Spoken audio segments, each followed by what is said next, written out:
Hello everyone, welcome to all of you on our channel Concept Perfection। तो students, आज के इस video में हम लोग देखने वाले हैं जेईई एडवांस 2024 के लिए सारे एलिजिबिलिटी क्राइटेरिया को। ठीक है, तो चलिए वीडियो शुरू करते हैं बिना किसी देरी के।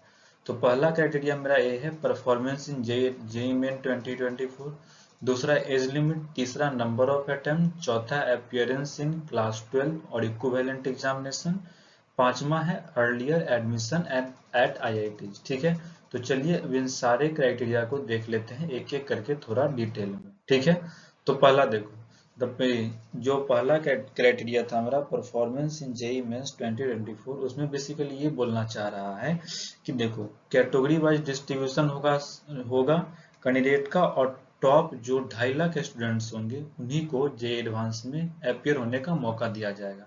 जैसे कि जनरल कैटेगरी से यहाँ पे 101,250 स्टूडेंट्स को मौका दिया जाएगा। जो भी जनरल कैटेगरी से जितना भी स्टूडेंट एग्जाम दिए हैं उसमें से जो टॉप स्टूडेंट्स होंगे, ऊपर के स्टूडेंट्स होंगे, हायर परसेंटाइल वाले स्टूडेंट होंगे, उनको मौका दिया जाएगा जिनका नंबर होगा 101,250। ठीक है, वहीं हम बात करें ईडब्ल्यूएस वालों के लिए, तो ईडब्ल्यूएस के टॉप 25,000 स्टूडेंट्स को जेईई एडवांस में इस बार अपियर होने का मौका दिया जाएगा। उसके बाद ओबीसी में 67,500 स्टूडेंट्स को, एससी कैटेगरी में 37,500 स्टूडेंट्स को, और एसटी कैटेगरी में टॉप 18,750 स्टूडेंट्स को मौका दिया जाएगा। ठीक है, अब चलिए अब बात करते हैं दूसरा क्राइटेरिया। दूसरा क्राइटेरिया मेरा है एज लिमिट। तो इसमें क्या बोल रहा है, candidate should have been born on और आफ्टर 1 अक्टूबर 1999।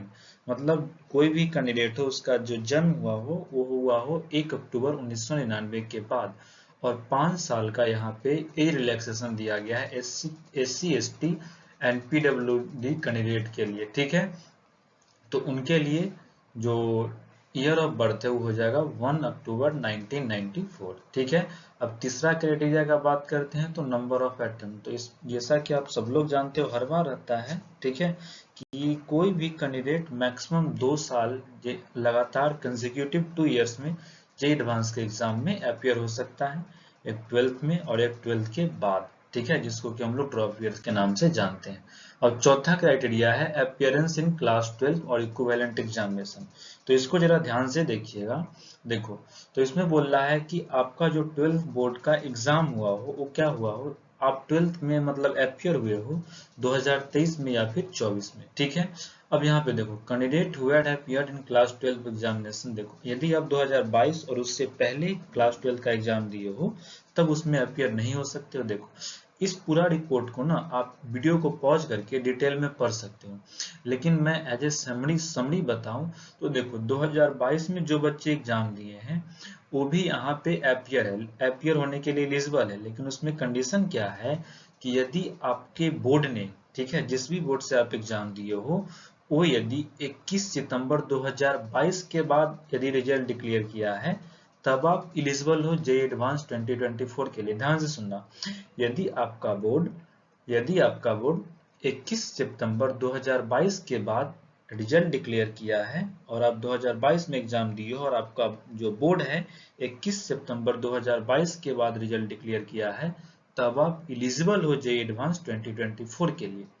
लेकिन देखो यहाँ पे, और यदि कोई स्टूडेंट मान लो कोई जिस बोर्ड से मान लो हम एग्जाम दे रहे हैं वो डिक्लेयर कर दिया रिजल्ट पहले ही, और किसी भी कारण की वजह से मान लो किसी पर्टिकुलर स्टूडेंट का रिजल्ट रुका रह गया और उसका रिजल्ट बाद में डिक्लेयर किया गया 1 से 21 सितंबर के बाद, तो वो इलिजिबल नहीं होंगे।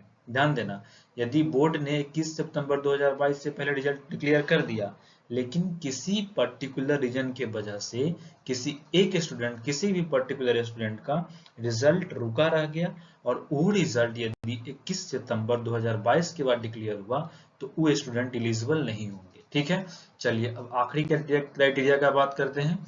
तो पांचवा और आखिरी क्राइटेरिया है अर्लियर एडमिशन एट आईआईटीज। ठीक है, तो स्टूडेंट्स बेसिकली इसमें ये बोला जा रहा है कि यदि आपने जोसा काउंसलिंग के थ्रू पहले आप जोसा काउंसलिंग में पार्टिसिपेट किए हो और यदि आपने आईआईटी या फिर एनआईटी का सीट एक्सेप्ट कर लिया है और ऑनलाइन या फिर ऑफलाइन सेंटर पे रिपोर्टिंग करके यहाँ पे आप अपना सीट एक्सेप्ट कर लिए हो और आपका एडमिशन हो गया है, और बाद में फर्दर यदि किसी भी रीजन से आपका एडमिशन कैंसिल हो गया है तो आप एलिजिबल नहीं होंगे, ठीक है। लेकिन और देखो, जो प्रिपरेटरी कोर्स के लिए जो स्टूडेंट अपियर है, ठीक है, वो जे एडवांस के लिए 2024 के लिए एलिजिबल है। अब प्रिपरेटरी कोर्स क्या होता है, इसके लिए मैंने एक वीडियो बना रखा है। प्रिपरेटरी कोर्स क्या होता है वो उसके लिए मैंने एक सेपरेट वीडियो बना रखा है, जिसका लिंक मैं आपको डिस्क्रिप्शन में दे दूंगा, आप जाकर के देख सकते हो, ठीक है। अब यहाँ पे देखो, एक स्पेशल बात बोल रहा है कि आपने जोसा काउंसलिंग में पार्टिसिपेट किया हो 2023 में, बट आप वहां पे ना ही ऑनलाइन रिपोर्ट किए हो ना ही ऑफलाइन रिपोर्ट किए हो सेंटर पे, ठीक है, या फिर आप withdrawn before the last round of seat allotment, या फिर last round of seat allotment से पहले आप अपना नाम जोसा काउंसलिंग में से विड्रॉ कर लिए हो, या फिर हैड देयर सीट कैंसल, या फिर आपका सीट कैंसल हो गया हो किसी भी रीजन से before last round of seat allotment, ठीक है। तो last round of seat allotment से पहले आपका यदि कैंसिल हो गया है तो भी आप जेईई एडवांस 2024 के लिए एलिजिबल हो, ठीक है। इस केस में एलिजिबल आप एक ही केस में नहीं हो कि आपका एडमिशन हो गया है, आपको यदि पर्टिकुलर कोई सीट मिल गया है और आप ऑनलाइन या फिर ऑफलाइन रिपोर्टिंग सेंटर पे रिपोर्ट करके सीट को एक्सेप्ट कर लिए हो, तब आप एलिजिबल नहीं हो, ठीक है। तो स्टूडेंट्स, उम्मीद करता हूं कि जेईई एडवांस 2024 का ये सारा एलिजिबिलिटी क्राइटेरिया आपको समझ में आया होगा। मिलते हैं अगले वीडियो में। Till then bye bye, take care of yourself.